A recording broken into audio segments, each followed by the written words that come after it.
வணக்கம். தினமலர்.com இரவு 8 மணி செய்திகள். முக்கிய நிகழ்வுகள். கர்நாடக முன்னாள் அமைச்சரும் சுரங்க தொழிலதிபருமான ஜனார்த்தன ரெட்டியும் அவரது மைத்துனரும் திடீர் கைது. சிபிஐ நடவடிக்கையால் கர்நாடக அரசியலில் பரபரப்பு. திருச்சி அருகே அரசு பேருந்தும் தனியார் பேருந்தும் நேருக்கு நேர் பயங்கர மோதல். விபத்தில் 15 பேர் பலி, 30க்கும் மேற்பட்டோர் படுகாயம். சொத்து குவிப்பு வழக்கில் முதல்வர் ஜெயலலிதா பெங்களூரு நீதிமன்றத்தில் ஆஜராக உச்சநீதிமன்றம் உத்தரவு. சொத்து மதிப்பை சட்டசபையில் வெளியிட்டார் ஜெயலலிதா. ஜாமீனில் வெளிவர இருந்த திமுக முன்னாள் அமைச்சர் வீரபாண்டி ஆறுமுகம் இன்னொரு நிலமோசடி வழக்கில் கைது. விடுதலையாக இருந்த நிலையில் மீண்டும் தொடர்கிறது கோவை சிறைவாசம். கர்நாடக முன்னாள் அமைச்சரும் சுரங்க தொழிலதிபருமான ஜனார்த்தன ரெட்டியையும் அவரது மைத்துனரையும் சிபிஐ அதிகாரிகள் அதிரடியாக கைது செய்துள்ளனர். இதனால் கர்நாடக அரசியலில் திருப்பம் ஏற்பட்டுள்ளது. இந்த கைதுகளை தொடர்ந்து முன்னாள் முதல்வர்கள் எடியூரப்பா, குமாரசாமி ஆகியோரும் கைது செய்யப்படலாம் என்ற பரபரப்பு ஏற்பட்டுள்ளது. கர்நாடக மாநிலத்தில் ரெட்டி சகோதரர்கள் என்று அழைக்கப்படும் ஜனார்தன ரெட்டி, கருணாகர ரெட்டி, சோமசேகர ரெட்டி ஆகியோருக்கு சொந்தமானது ஓபலாபுரம் சுரங்க நிறுவனம்.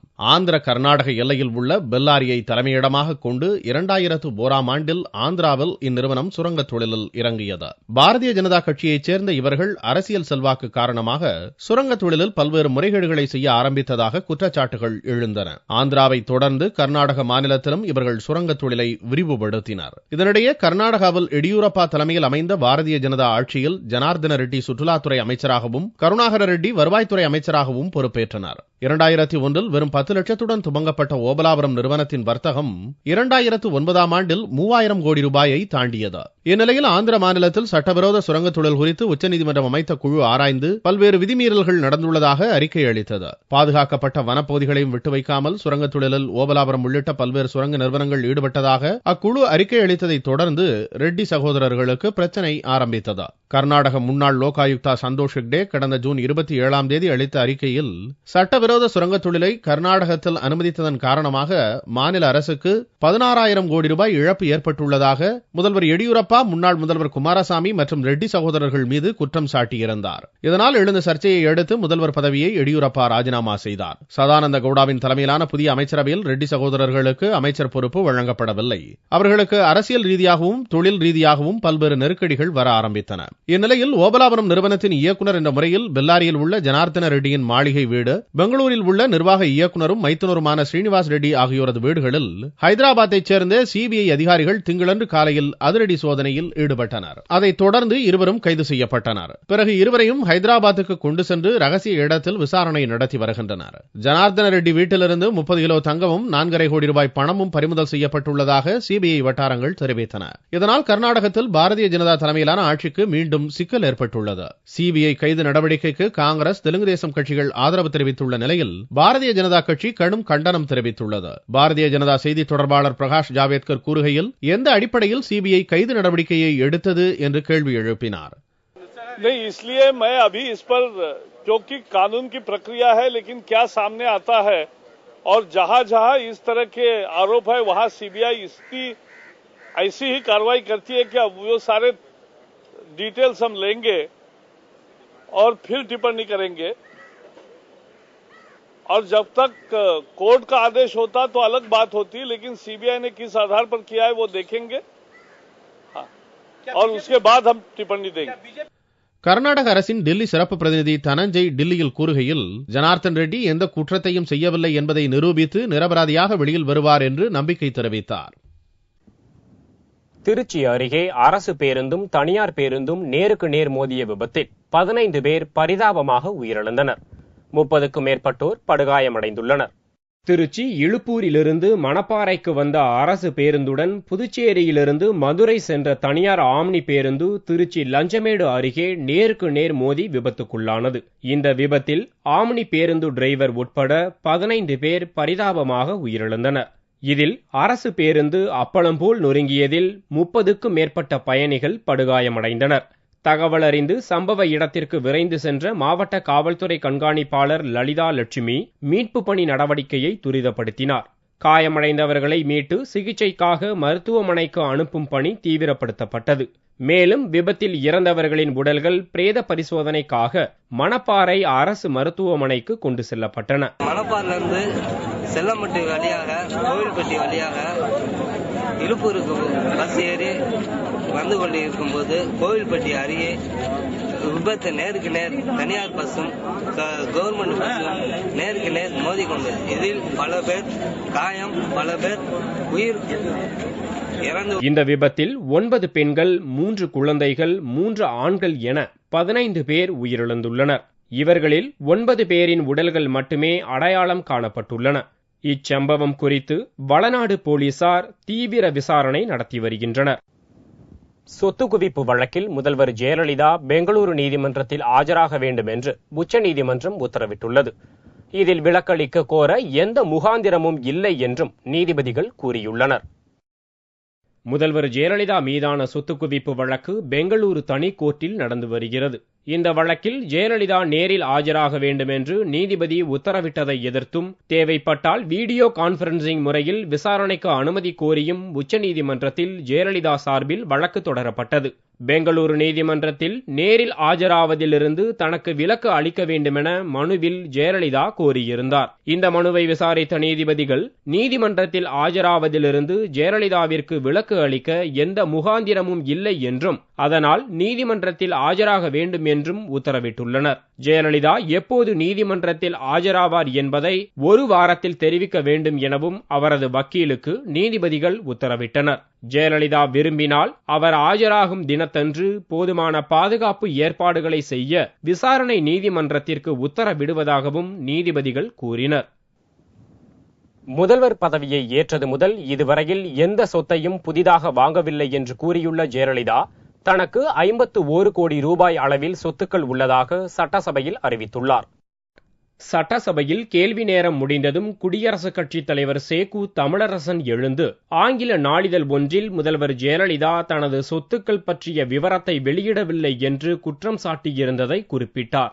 அதற்கு பதிலளித்த முதல்வர் ஜெயலலிதா, தனது சொத்து மதிப்பில் எந்த ரகசியமும் இல்லை என்றும், இந்திய தேர்தல் ஆணைய விதிப்படி நடந்து முடிந்த சட்டசபை தேர்தலின் போது ஸ்ரீரங்கம் தொகுதியில் வேட்புமனு தாக்கல் செய்தபோதே தனது சொத்து மதிப்பை தெரிவித்திருப்பதாகவும் குறிப்பிட்டார். ஸ்ரீரங்கத்தில் தான் போட்டியிட்ட போது தெரிவித்ததன்படி தனக்கு சொந்தமான அசையும் சொத்துக்களின் மதிப்பு 13,77,929 ரூபாய் என்றும், அசையா சொத்துக்களின் மதிப்பு 38,37,40,000 ரூபாய் என்றும் தெரிவித்தார். தனது மொத்த சொத்தின் மதிப்பு 51,40,67,929 ரூபாய் என்றும் முதல்வர் ஜெயலலிதா தெளிவுபடுத்தினார். மேலும் தான் முதல்வராக பொறுப்பேற்றது முதல் இதுவரை எந்த சொத்துக்களையும் புதிதாக வாங்கவில்லை என்று விளக்கமளித்த ஜெயலலிதா, எனவே தனது சொத்தின் மதிப்பு உயரவில்லை என்றும் குறிப்பிட்டார்.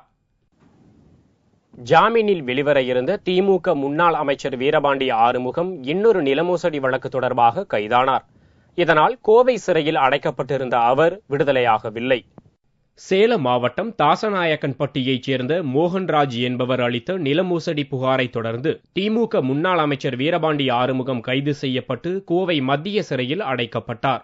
இந்நிலையில் இந்த வழக்கு தொடர்பாக வீரபாண்டி ஆறுமுகத்திற்கு உயர்நீதிமன்றம் ஜாமீன் வழங்கி வெள்ளியன்று தீர்ப்பு வழங்கியது. சனி ஞாயிறு விடுமுறை நாட்கள் என்பதால் அவர் திங்கட்கிழமை விடுதலை செய்யப்படுவார் என்று திமுகவினர் எதிர்பார்த்திருந்தனர். இதனிடையே வீரபாண்டி ஆறுமுகம் மீது இன்னொரு நில அபகரிப்பு புகார் ஏற்கனவே பதிவு செய்யப்பட்டிருந்தது. சேலத்தில் நகைக்கடை நடத்தி வரும் பிரேம்நாத் அளித்துள்ள புகாரில் தமக்கு சொந்தமான 2100 சதுர அடி நிலத்தை வழித்தடத்திற்கு தரக்கோரி வீரபாண்டி ஆறுமுகம் உட்பட பலர் மிரட்டியதாக புகார் செய்திருந்தார். இதுகுறித்து எந்த நடவடிக்கையும் எடுக்கப்படாத நிலையில் சேலம் போலீஸ் கமிஷனர் சொக்கலிங்கத்திடம் மீண்டும் அவர் புகார் செய்தார். அங்கம்மா காலனிக்கு மெயின் ரோட்ல இருந்து போறதுக்காக உங்க நிலத்தை வழித்தடமா முன்னாள் அமைச்சர் வீரபாண்டி ஆறுமுகத்துக்கு கொடுத்துடணும் அப்படின்னு எங்ககிட்ட திமுகவை சேர்ந்தவங்க வந்து கேட்டாங்க. நாங்கள் மறுக்கவே பல வழிகளில் எங்களுக்கு தொல்லை கொடுக்க ஆரம்பிச்சாங்க.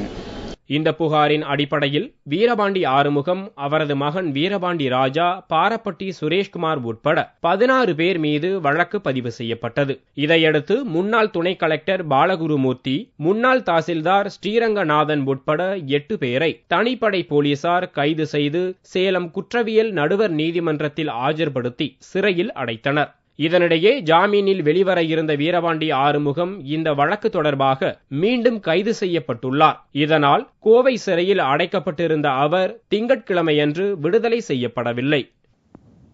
முன்னாள் முதல்வர் கருணாநிதி மற்றும் திமுக முன்னாள் அமைச்சர்கள் சென்னையில் இடங்களை ஆக்கிரமித்துள்ளதாக எழுந்த விவாதத்தில் விளக்கமளிப்பதற்கு சபாநாயகர் மறுத்ததை அடுத்து திமுகவினர் வெளிநடப்பு செய்தனர். தமிழக சட்டசபையில் பட்ஜெட் மீதான விவாதம் முடிவுற்று மானிய கோரிக்கை மீதான விவாதங்கள் நடைபெற்று வருகின்றன. சட்டசபையில் திமுகவினருக்கு ஒரே பகுதியில் இடம் ஒதுக்காதது, பேச அனுமதி மறுக்கப்படுவது உள்ளிட்ட பிரச்சினைகளை முன்வைத்து சட்டசபையை புறக்கணிப்பதாக திமுகவினர் அறிவித்திருந்தனர். இந்நிலையில் ஜனநாயக கடமையை ஆற்றுவதற்காக சபை புறக்கணிப்பை கைவிட்டுள்ளதாக அறிவித்திருந்த திமுகவினர் திங்களன்று சபை நடவடிக்கைகளில் கலந்து கொண்டனர். கேள்வி நேரத்திற்கு பிறகு அதிமுகவின் RK நகர் சட்டமன்ற உறுப்பினர் வெற்றிவேல் சிறப்பு கவன ஈர்ப்பு தீர்மானம் ஒன்றை கொண்டு வந்து பேசினார். கடந்த திமுக ஆட்சியில் அக்கட்சியின் தலைமை அலுவலகமான அண்ணா அறிவாலயம் முன்பு நிலம் ஆக்கிரமிப்பு செய்யப்பட்டிருப்பதாகவும், கருணாநிதியின் இல்லத்தின் பின்புறம் மாநகராட்சி நிலம் ஆக்கிரமிப்பு செய்யப்பட்டிருப்பதாகவும், சைதாப்பேட்டையில் முன்னாள் அமைச்சர் பொன்முடியின் மாமியாருக்கு நிலம் அபகரித்திருப்பதாகவும், முன்னாள் அமைச்சர் ஆற்காடு வீராசாமியின் தம்பி தேவராஜ் ஷெனாய் நகரில் நிலம் ஆக்கிரமித்திருப்பதாகவும் குற்றம் சாட்டி அவற்றை மீட்க வேண்டும் என்று கோரிக்கை வைத்தார். திமுக என்பது ஒரு கொள்ளை கூட்டம் என்றும் வெற்றிவேல் கடுமையாக விமர்சித்து பேசினார். அப்போது குறுக்கிட்ட திமுக சட்டசபை துணைத் தலைவர் துரைமுருகன், திமுகவினர் பற்றி ஒட்டுமொத்தமாக கூறப்பட்ட கருத்தை அவை குறிப்பிலிருந்து நீக்க வேண்டும் என்றும், அது குறித்து விளக்கமளிக்க அனுமதிக்க வேண்டும் என்றும் சபாநாயகரிடம் கோரிக்கை விடுத்தார். சபாநாயகர் அனுமதி அளிக்க மறுத்ததை அடுத்து திமுகவினர் வெளிநடப்பு செய்தனர். பின்னர் செய்தியாளர்களிடம் பேசிய துரைமுருகன், சட்டசபை ஜனநாயக முறைப்படி நடக்காமல் சர்வாதிகார முறைப்படி நடைபெறுவதாக குற்றம் சாட்டினார். ஒரு சட்டமன்றம் என்றால் எதிர்கருத்து சொன்னால் சட்டமன்றம், ஒரே கருத்தை சொல்லக்கூடாது. ஜனநாயகம் என்பது மாற்று இருவேறு கருத்துக்களுக்கு பரிமாற்றம் இருக்க வேண்டும். ஆனால் சர்வாதிகாரத்தில் தான் ஒரே குரலில் வாழ்க என்றிருக்கும். ஆக சட்டமன்றம் ஒரு சர்வாதிகார பாணியில் நடக்கிறது தவிர ஜனநாயக பாணியிலே நடக்கவில்லை. தொடர்ந்து வெற்றிவேலின் சிறப்பு கவன ஈர்ப்பு தீர்மானத்திற்கு பதிலளித்து பேசிய உள்ளாட்சித்துறை அமைச்சர் முனுசாமி, திமுகவினரால் ஆக்கிரமிப்பு செய்யப்பட்ட நிலங்கள் அனைத்தும் சட்டப்படி மீட்கப்படும் என்று உறுதியளித்தார். குஜராத் மாநில லோக் ஆயுக்தா சர்ச்சை உள்ளிட்ட பல்வேறு காரணங்களால் பார்லிமெண்டின் இரு சபைகளும் திங்களன்றும் முடங்கின. முதல்வர் நரேந்திர மோடியை கலந்து ஆலோசிக்காமல் குஜராத் மாநில லோக் ஆயுக்தாவாக நீதிபதி மேத்தாவை கவர்னர் கமலா பேனிவால் தன்னிச்சையாக நியமித்த பிரச்சினை பெரும் சர்ச்சையை கிளப்பியுள்ளது. கவர்னர் கமலாவை திரும்ப பெற வேண்டும் என்று கோரி பாரதிய ஜனதா உறுப்பினர்கள் அமளியில் ஈடுபட்டதால் கடந்த வாரம் தொடர்ந்து 2 நாட்கள் பார்லிமெண்டின் இரு அவைகளும் முடங்கிய நிலையில் திங்களன்று பார்லிமெண்ட் கூடியதும் லோக் ஆயுக்தா உள்ளிட்ட சில பிரச்சினைகளை பாரதிய ஜனதா மற்றும் எதிர்க்கட்சிகள் கிளப்பின. இதனால் ராஜ்யசபா முதலில் பிற்பகல் 12 மணி வரையிலும் பிறகு 2 மணி வரையிலும் ஒத்திவைக்கப்பட்டது. அதன் பிறகும் பாரதிய ஜனதா உறுப்பினர்கள் தொடர்ந்து அமளியில் ஈடுபட்டதால் நாள் முழுக்க ஒத்திவைப்பதாக ராஜ்யசபா தலைவர் ஹமீத் அன்சாரி அறிவித்தார். அதேபோல லோக்சபாவிலும் இந்த பிரச்சனை எதிரொலித்தது. பாரதிய ஜனதா உறுப்பினர்கள் சபையின் மையப்பகுதிக்கு சென்று கோஷங்களை முழங்கியதால் மாலை 4 மணி வரை லோக்சபா ஒத்திவைக்கப்பட்டது. குஜராத் லோக் ஆயுக்தா பிரச்சனையால் 3வது நாளாக பார்லிமெண்ட் முடங்கியுள்ளது குறிப்பிடத்தக்கது. தொடரும் விலை உயர்வால் 21,000 ரூபாயை தொட்ட ஒரு சவரன் தங்கத்தின் விலை திங்களன்று 272 ரூபாய் உயர்ந்து சவரன் 22,000 ரூபாயை நோக்கி செல்ல துவங்கியுள்ளது. தொடரும் விலை உயர்வால் 21,000 ரூபாயை தொட்ட ஒரு சவரன் தங்கத்தின் விலை திங்களன்று 272 ரூபாய் உயர்ந்து சவரன் 22,000 ரூபாயை நோக்கி செல்ல துவங்கியுள்ளது. தங்கத்தின் விலை சனிக்கிழமையன்று சவரனுக்கு 280 ரூபாய் அதிகரித்து ஒரு சவரன் 21,088 ரூபாயாக இருந்தது. ஞாயிறு விடுமுறைக்கு பின்னர் திங்கட்கிழமையன்று தங்கத்தின் விலை ஒரு சவரனுக்கு மேலும் 272 ரூபாய் அதிகரித்து 21,300 260 ரூபாயாக விற்பனை செய்யப்பட்டது. 1 கிராம் தங்கம் 2670 ரூபாயாக இருந்தது. இதேபோன்று வெள்ளியின் விலையும் கணிசமாக உயர்ந்து திங்கட்கிழமையன்று 1 கிராம் 70 ரூபாய் 80 காசுகளாக விற்பனை செய்யப்பட்டது. பார் வெள்ளி 66,170 ரூபாயாக இருந்தது. மக்கள் பணிகளை மறந்த எம்எல்ஏ காணாமல் போய்விட்டதாக போலீஸ் நிலையத்தில் வக்கீல் புகார் அளித்துள்ள வினோத சம்பவம் உத்தரப்பிரதேச மாநிலத்தில் நடந்துள்ளது. உத்தரப்பிரதேச மாநிலம் காஜியாபாத்திலிருந்து எம்எல்ஏவாக தேர்வு செய்யப்பட்டவர் சுனில் சர்மா. பாரதிய ஜனதா கட்சியை சேர்ந்த இவரிடம் மக்கள் குறைகளை தெரிவிக்க ரமேஷ் யாதவ் என்ற வக்கீல் கடந்த 5 மாதமாக முயன்றுள்ளார். 5 மாதங்களாக முயன்றும் எம்எல்ஏவை சந்திக்க முடியாததால் உள்ளூர் போலீஸ் நிலையத்தில் ஒரு புகார் அளித்துள்ளார். எங்கள் எம்எல்ஏ காணாமல் போய்விட்டார், அவரை கண்டுபிடித்து தாருங்கள் என்று அந்த புகாரில் குறிப்பிட்டிருந்தது.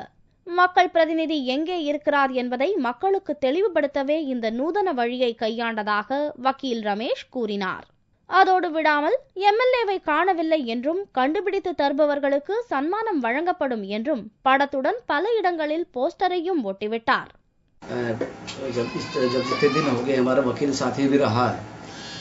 हम पिछले 5 महीने से ना तो वकीलों की कोई सुध ले रहा है, न कहीं बीच में जा रहा है। आज मैं भी कई बार किसी समस्या को लेकर गया हूँ। मुझे पिछले 5 महीने से घर से ये पता लगता जी यहाँ नहीं रहते। मैंने कई बार आज किसी काम के लिए गया था। आज हमें पता लगा कि वहाँ जो कई लड़के जो है कोई बोर्ड लिए घूम रहे थे। सुनील शर्मा के जो गुमशुदगी कर सुनील शर्मा नहीं दिखाई देते, हमारे विधायक जी नहीं दिखाई देते, हम कहाँ ढूंढे।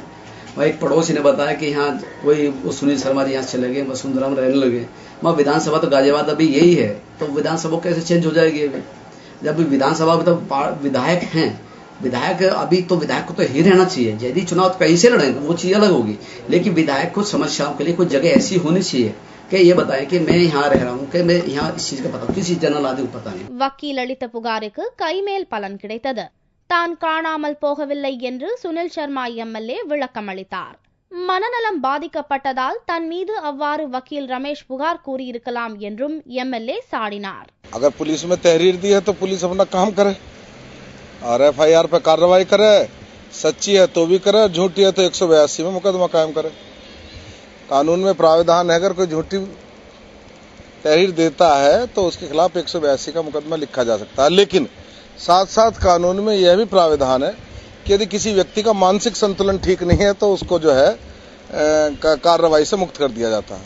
எம்எல்ஏவை காணவில்லை என்று வக்கீல் அளித்த புகாரும் வக்கீல் மனநலம் பாதிக்கப்பட்டவர் என்று எம்எல்ஏவும் மாறி மாறி குற்றம் சாட்டிக் கொண்டது உத்தரப்பிரதேச அரசியலில் சர்ச்சையை உருவாக்கியுள்ளது. மீண்டும் செய்திகள் இந்திய நேரப்படி செவ்வாய் இரவு 8 மணிக்கு. வணக்கம்.